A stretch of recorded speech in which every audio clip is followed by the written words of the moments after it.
US $60 million fighter jet destroyed in the Red Sea. Black Africans stuck in a crossfire between the United States of America and the Houthis. Many people unalive. We're going to find out about that.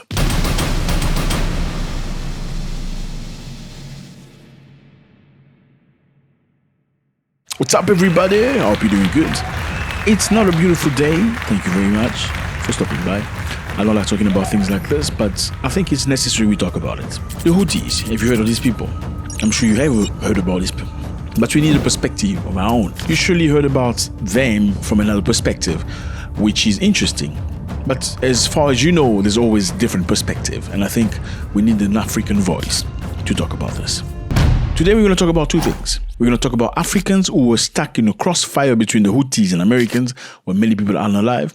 We're also going to talk about something very, very crucial. It's the American fighter jet destroyed and right now under the Red Sea. So the F-18 Super Hornet, a well-renowned American fighter jet, has been destroyed and now under the Red Sea. And the Houthis are saying they have successfully conducted operation and destroying the American jet fire.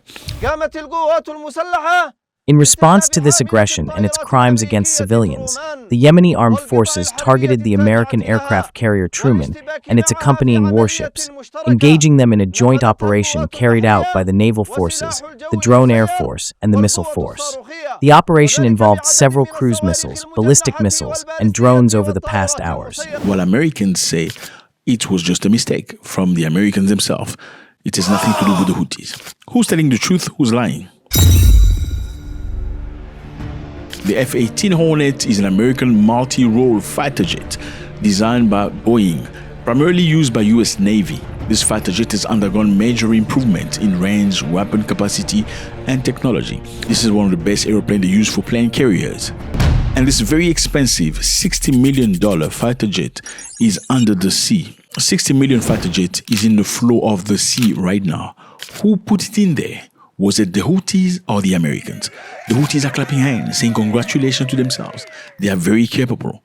Americans are saying it has nothing to do with them. It was a mistake made by the crew whilst they were moving USS Truman, the plane carrier, away from a missile from the Houthis.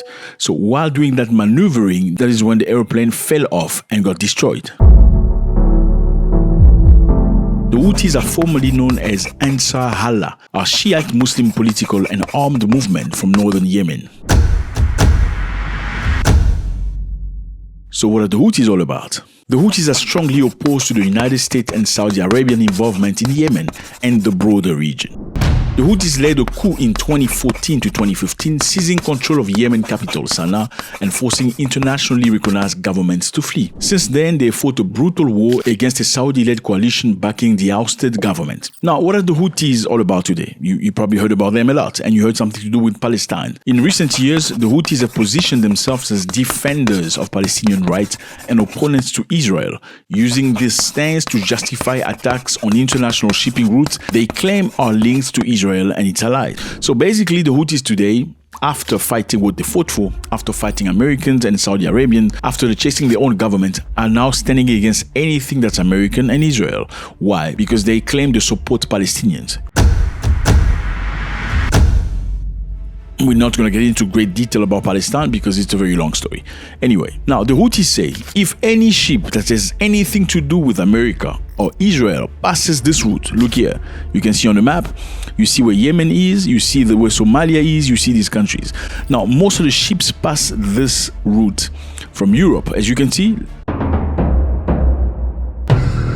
You can see we can come from Europe, go through the Mediterranean, then the Red Sea, and go all the way to Asia. Now, this spot here is where the Houthis say we're going to create mayhem here. Since you guys are all against Palestinians, since you want to make them leave hell, we're going to make you leave hell right here. So all the shipping boats, because the great majority of the economy of Europe go through this path, it has to be secure, you know. Now the Houthis say if you support Israel or America, we're going to destroy or we're going to do something to you.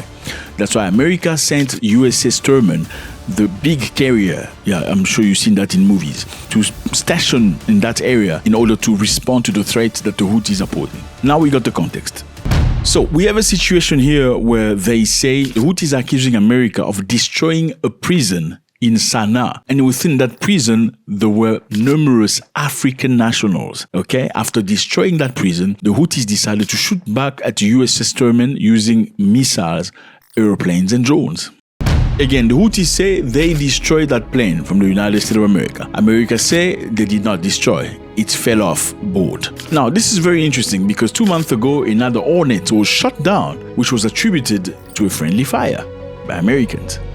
Then before that, in 2022, another F-18 was blown overboard, the culprit being unexpected wind. And then so far, about 7 MQ Reapers, these are special drones from the American Army, developed by General Atomic, have been shot down, worth each $20 million. Now, the question arises here, for the Navy that's supposed to be the best in the world, that's a lot of loss from a group of people that are supposedly unorganized. US officials later said that the aircraft crashed while maneuvering to avoid Houthi fire, suggesting the incident may have been linked to a direct attack.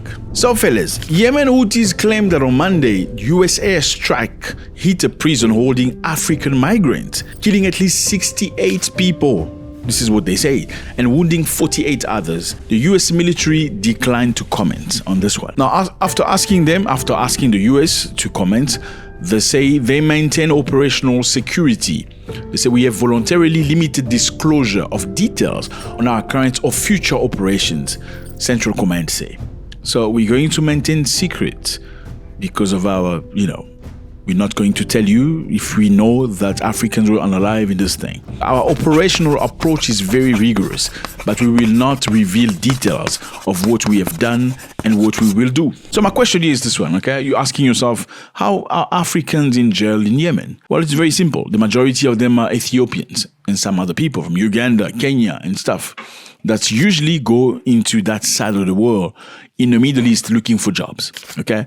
Many Kenyans go to Saudi Arabia looking for jobs, men and women, okay? As much as you see more women going toward Lebanon and stuff like that, a lot of Kenyan men and Ethiopians go to Saudi Arabia looking for a better life. And unfortunately, when you go by foot, you have to cross Yemen. Surely they have to cross the sea, but in Yemen, they get arrested and sent to jail. So some of these people were unalive, and it's very sad that their countries of origin cannot do anything about it. It's very sad for Africans. Beautiful continent, lovely people, so much good, so much wealth. And people have to be unalived in those. I mean, just imagine you leave your wife, your children saying, I'm looking for a better life. And I'm going, not knowing that you're going to be unalived by a bomb coming from American forces targeting Houthis, foreign lands.